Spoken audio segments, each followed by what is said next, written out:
Dans la mesure où dans le manifeste, comme dans tous les textes radicaux que Marx et Engels produisaient, il soulignait la nécessité d'abolir la famille aliénatoire contemporaine, au sens où c'était une vaste prostitution universalisée. Vaste prostitution universalisée parce que entre le temps de la communauté première des paysanneries organiques et la paysannerie qui est issue de la Révolution française, de la Révolution anglaise et de toutes les déstructurations des modes de vie ancestraux pour faire naître la modernité industrielle avec des campagnes assujetties à la ville, il s'est passé tout un processus. La vie sexuelle et la vie amoureuse dans les communautés médiévales, elle est empreinte d'une naturalité, elle est empreinte d'une joie, même si la communauté organique première a été dissoute et qu'on est déjà passé dans les sociétés. Et on est dans un rapport où le jeu amoureux dans les campagnes traditionnelles, à travers la survivance de la communauté, est très très loin de la dépossession industrielle et prostitutionnelle du couple miséreux dans les gourbies de Manchester. À l'époque de Marx, il y a une explosion par la terreur industrielle de la démocratie capitaliste des usines. Il y a une explosion qui produit un lien familial suraliéné. Que l'on soit pauvre ou que l'on soit riche, il y a une désespérance, il y a une fétichisation, il y a une aliénation. La situation de Flora Tristan, la question du logement à Londres, c'est-à-dire qu'il y a une misère ouvrière en termes de réalité première qui est intolérable. Et dans les milieux privilégiés, il y a une misère sexuelle qui est absolument folle. Et Marx parle d'ailleurs de la vision du bourgeois par rapport à sa femme comme lieu de prostitution élégante. Donc, la période où Engels écrit, c'est précisément le moment où on n'est pas dans la production de la famille narcissique contemporaine et on n'est plus dans les derniers vestiges de la communauté traditionnelle d'avant le capital, mais on est dans une gigantesque horreur concentrationnaire. Imaginons la vie des prolétaires du XIXe siècle, telle que la démocratie du capital l'a organisée après leur expulsion des campagnes, pour en faire effectivement ces sans réserve, totalement aliénés à la domestication du capital. Donc c'est une misère généralisée, matérielle, symbolique, psychologique et sexuelle. C'est abominable. Et de la même manière, il montre que dans les strates privilégiées, on a l'envers, mais sur le même terrain, et qu'on a une misère sexuelle distinguée, mais qui est intolérable.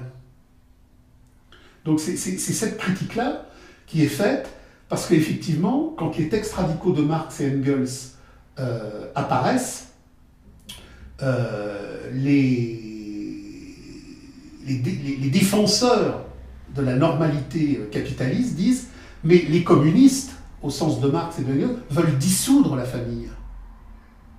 Et Marx répond « mais nous ne voulons rien dissoudre, c'est le développement du capital qui a tout dissous, jusqu'à faire cet énorme... » Marx dit toujours « l'économie politique est une merde généralisée ». Mais une merde généralisée boueuse, parce que dans les gourbies de Manchester, il ne peut plus y avoir d'amour, il ne peut plus y avoir de relations de vie. L'homme est écrasé dans une misère noire. Donc c'est cette critique-là qui est faite. Alors aujourd'hui, l'homme n'est plus écrasé dans une misère noire, il est écrasé dans une misère, dans une abondance de fallaciosité. Donc, dans tout ce processus, on aboutit à ce que Marx et Debord appellent de manière relativement proche l'abondance de la misère, mais l'abondance non plus de la misère matérielle. Dans les grandes métropoles industrielles, même si le retour de la crise a créé effectivement des pôles de misère réelle, ce qui est le centre de l'aliénation capitaliste, c'est la misère consommatoire du fétichisme de la marchandise. Et la misère consommatoire du fétichisme de la marchandise, elle a créé, pour la première fois dans l'histoire de l'humanité, une étape humaine totalement déshumanisée. Entre la révolution néolithique et aujourd'hui, le développement du capital et de la marchandise s'est mis en mouvement.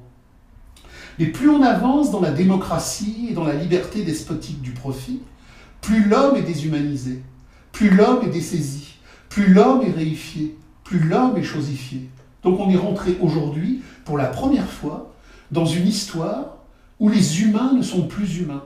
C'est la première fois où la relation entre les humains est aussi difficile.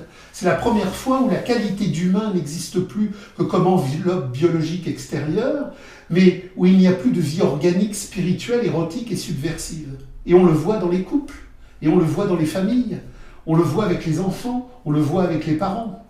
C'est-à-dire que l'angoisse de l'homme unidimensionnel de la marchandise est terrible. Un homme et une femme ne se rencontrent pas parce qu'il y a un lien de fertilité qui va accomplir unitairement une dimension supérieure. C'est une solitude qui, par peur de solitude, rencontre une autre solitude qui a peur de la solitude.